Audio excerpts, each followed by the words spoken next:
Every 20 strokes of the hacksaw, the prisoner had to stop and scan his surroundings. If a guard spotted him, the escape plan would be blown, and it could cost him his life. The bars happened to be made of metal, impossible to cut through quickly, so Michael and his partner had to take turns. After half an hour of teamwork, they finally sawed through. Without hesitation, the two climbed through the window and dropped into a basement. They searched everywhere for a way out, but came up empty. Every exit was sealed behind a heavy iron door. Left with no choice, Michael put the bars back in place. That's when he noticed a pile of discarded windows nearby. The iron bolts on them could be sawed off and shaped into a key, but he'd barely made 2 cuts before the sound of approaching footsteps sent both men scrambling for cover. It turned out to be 2 guards on duty, sneaking down to the basement for a chat. What they never could have imagined was that the 2 prisoners had stacked themselves on top of each other and slipped right around the corner. Before the pair could catch their breath, the guards doubled back, but thankfully noticed nothing unusual. The moment the guards left, Michael pulled out his saw and got back to work.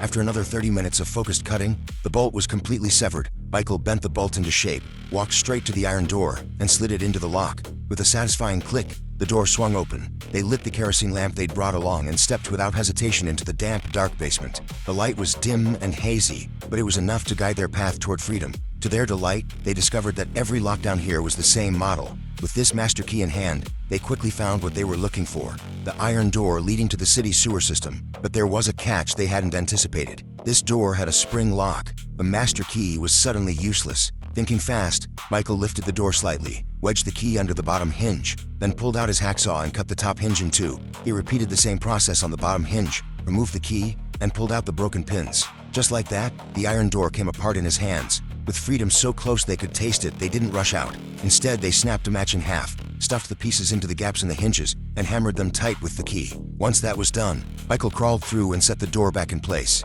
They'd not only removed the door but also covered their tracks so well that even if the guards came down later, they'd never notice a thing. The 2 entered the sewer, hearts pounding with excitement. Unfortunately, most of the exits were sealed with thick concrete, rock-solid stuff that no ordinary tool could crack.